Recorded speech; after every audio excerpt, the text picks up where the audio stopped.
Assalamualaikum warahmatullahi wabarakatuh. Apa kabar anak-anak? Semoga kita dalam keadaan sehat walafiat dan selalu dalam lindungan Allah Subhanahu wa Ta'ala. Amin ya Robbal Alamin. Sebelum kita mulai pembelajaran, mari kita awali dengan membaca Bismillahirrahmanirrahim. Oke anak-anak, sebelum kita mulai, adakah yang tahu gambar tersebut adalah gambar apa? Iya benar, itu adalah gambar orang yang sedang berinfak. Pernahkah anak-anak melakukan kegiatan tersebut? Tentunya sudah pernah ya. Nah, kali ini kita akan membahas pelajaran tentang infak. Nah, kita akan membahas yang pertama yaitu pengertian infak, yang kedua dasar atau dalil infak, yang ketiga hukum infak, yang keempat rukun infak, dan yang kelima syarat infak. Yang pertama pengertian infak. Menurut bahasa, infak berasal dari bahasa Arab yaitu nafaqah, artinya menafkahkan atau membelanjakan. Sedangkan menurut istilah, infak adalah menafkahkan atau membelanjakan sebagian harta yang dimiliki di jalan yang diridhai Allah Subhanahu wa Ta'ala. Yang kedua yaitu dasar atau dalil infak. Dasar atau dalil infak dijelaskan dalam surah Al-Imran ayat 92, yang artinya kamu tidak akan memperoleh kebajikan sebelum kamu menginfakkan sebagian harta yang kamu cintai dan apapun yang kamu infakkan tentang hal itu. Sungguh Allah Maha Mengetahui. Yang ketiga yaitu hukum infak. Hukum infak dibagi menjadi beberapa. Di antaranya pertama yaitu infak wajib. Infak wajib berarti hukumnya wajib untuk mengeluarkannya. Misalnya seperti untuk membayar zakat, menafkahi istri, membayar mahar pengantin, dan lain-lain.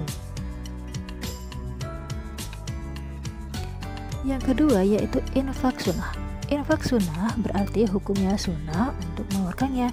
Contohnya, infak untuk perjuangan di jalan Allah, infak untuk kepentingan umum seperti pembangunan masjid, madrasah, jembatan, jalan, dan sebagainya. Hukum infak yang ketiga yaitu infak mubah. Infak mubah itu adalah hukumnya mubah atau boleh untuk mengeluarkannya. Contohnya seperti untuk pemberian hadiah, hibah, dan lain-lain. Hukum infak selanjutnya yaitu infak haram. Infak haram itu berarti hukumnya haram untuk dikeluarkan, seperti infaknya orang non-muslim untuk menghalangi syiar Islam. Infak bukan karena Allah. Maksudnya, infak haram itu adalah infak yang diberikan untuk kepentingan haram, seperti akan membuat sebuah tempat perjudian. Ada orang yang menginfakkan hartanya untuk membangun tempat berjudi, itu menjadi haram karena untuk kepentingan maksiat. Pembahasan selanjutnya yaitu tentang rukun infak. Rukun infak itu terdiri dari satu, pemberi infak atau disebut munfik. Yang kedua, penerima infak atau munfik lahu. Yang ketiga, barang yang diinfakkan. Yang keempat, penyerahan ijab qabul. Jadi, ketika kita menyerahkan infak, maka harus ada ijab qabul antara pemberi infak dan penerima infak. Nah, itu adalah penjelasan dari rukun infak.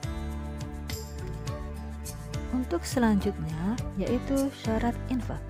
Adapun syarat infak yaitu yang pertama, orang yang memiliki harta berlebih.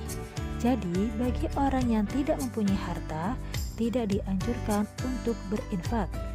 Yang kedua, ikhlas karena Allah Ta'ala.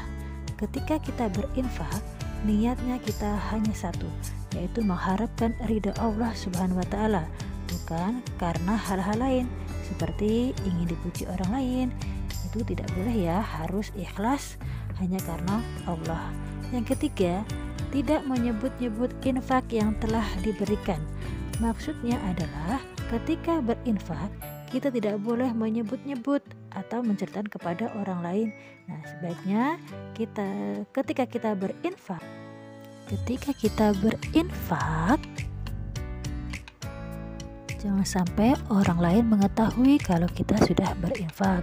Nah, yang keempat, tidak menyakiti orang yang menerimanya. Misalnya ketika kita memberikan infak kepada orang lain, seperti memberikan hadiah dengan menyakiti orang tersebut. Nah, yang kelima, sah dimiliki oleh penerimanya. Artinya, orang yang menerima itu akan memiliki sepenuhnya terhadap harta yang diberikan oleh pemberi infak. Nah, demikian pembelajaran materi infak hari ini. Semoga bermanfaat dan sampai jumpa lagi pada pembahasan selanjutnya. Terima kasih. Wassalamualaikum warahmatullahi wabarakatuh.